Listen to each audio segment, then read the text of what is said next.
अच्छा, अगर आपसे ऋषिकेश के बारे में समझना चाहें तो ऋषिकेश में 3 निर्दलों ने अंतिम समय में नाम वापस ले लिया था।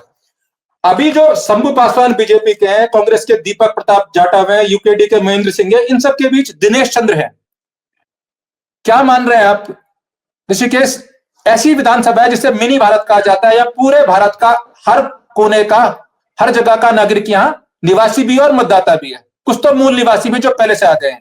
हर जात हर पात यहाँ, और सब अपनी अपनी संख्या सबकी काफी मजबूत है। ये ऋषिकेश जो मिनी भारत है। अब प्रेमचंद अग्रवाल जी भी सफल रहे, क्योंकि यहां भी खुला टिकट नहीं मिल पाया। खुला टिकट मिलता तो प्रेमचंद अग्रवाल को बीजेपी से कोई चाहता तो अगली बार टिकट मांगता। सतीश साहब। राजीव, मैं आपको बता दूं, मैं खुद परसों ऋषिकेश किया था। 2-3 दिन पहले मैंने ऋषिकेश में पूरा सर्वे भी किया।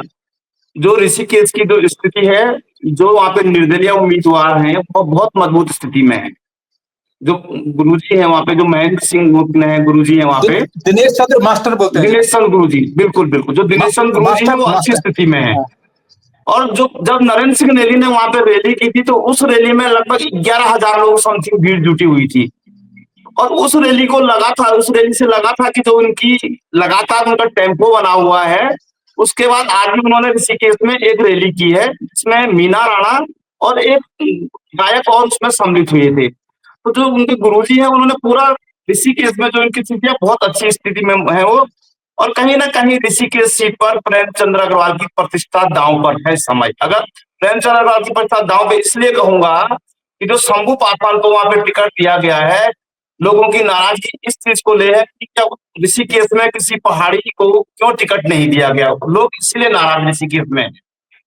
और जो दीपक जाटव जो कांग्रेस के हैं, हमने मेरी खुद परसों दीपक जाटव से भी बातचीत हुई थी। मैंने उनका खुद एक इंटरव्यू किया, तो मैंने उनसे पूछा, दीपक भाई क्या स्थिति है आपकी? उन्होंने कहा कि मेरी स्थिति बहुत अच्छी है, लेकिन कहीं ना कहीं जब हमने ऋषिकेश में जाके देखा कि वो कहीं ना कहीं बहुत पीछे नजर आ रहे हैं। बहुत आसान नहीं है उनके लिए। जो मैं मानता हूँ कि अभी भी नंबर 1 पर ऋषिकेश में मास्टर दिनेश चंद्र की स्थिति आज तक बनी हुई है, लेकिन आगे 23 तारीख को वो वोट कितना ट्रांसफर होगा ये मुझे पता नहीं।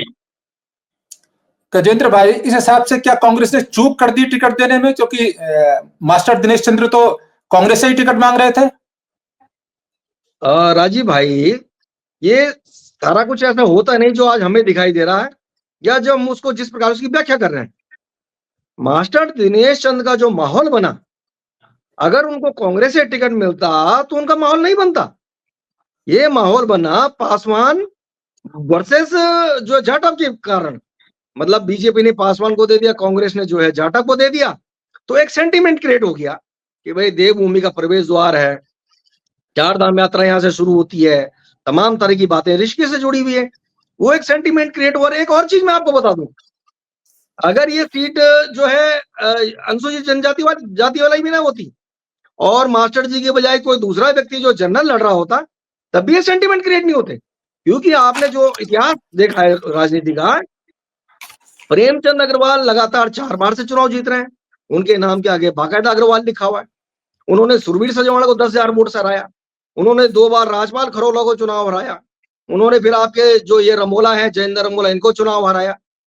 इसका मतलब वो जो पहाड़ वाला जो बात सती जी ये बता रहे हैं, कोई दूसरा तीसरा बता रहा है, सिर्फ बात वहीं तक नहीं है कि आप किसी पहाड़ी आदमी को ले आते हो, वो उसके प्रति सेंटिमेंट क्रिएट हो जाते हैं। ये 11th आवर में वो स्थितियां बनी है कि जिसका फायदा जो है वहां पर दिनेश चंद्र जी को हो रहा है। और ये इसलिए हो रहा है कि टिकट देने में जो इन्होंने हीलावाली करी, और वो क्यों की गई वो आपको मालूम है। ऐसा नहीं कि वहां पिछली बार ट्रिपल इंजन सरकार नहीं थी, पिछली बार भी वहां ट्रिपल इंजन सरकार थी।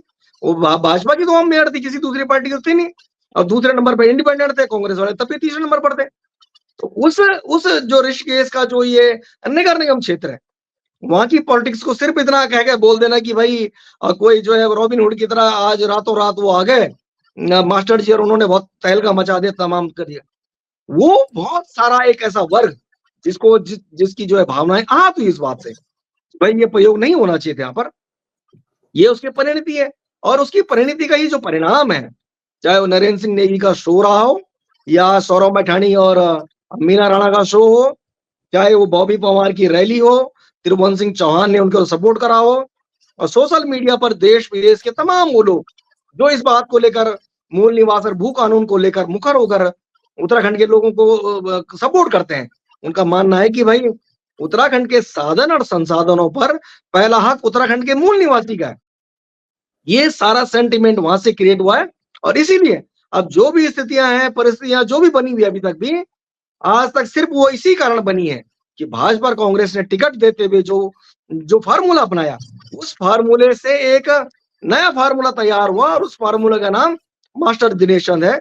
निश्चित रूप से आज की तारीख में भी जब हम बात कर रहे हैं, वो हमें बहुत मजबूत दिखाई दे रहे हैं। हमें लगता है कि उनको जो अभी थोड़ा देर पहले शो चल रहा था, वहां हजारों लोग थे, नेगी जी के शो में थे, बॉबी पवार ने लगातार 2 दिन सड़क पर जो है वहां कैंपेन किया, उसका एक माहौल बना है। लेकिन एक बात हमें खुद स्वीकार करनी पड़ेगी कि अगर हम सिर्फ उस वोट के भरोसे ये एग्जामिन कर रहे हैं कि मास्टर दिनेश चंद को सिर्फ पर्वतीय मूल का आदमी वोट देगा और वो मेयर बन जाएंगे, तो ये बिल्कुल पॉसिबल नहीं है।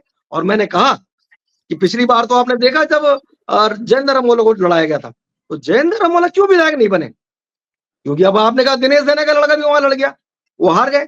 उससे पहले जब राजपाल खरोला लड़ रहे थे, आपने देखा वहां 17,000 वोट जो संदीप गुप्ता काट गए थे, उसके बावजूद प्रेमचंद अग्रवाल चुनाव जीत गए। तो चुनावी राजनीति इतनी आसान नहीं है कि हम यहाँ टीवी चैनलों में बैठ के यहाँ डिस्कस कर जाए और हम ही बता दें कि सब कुछ बहुत वो हो रहा है।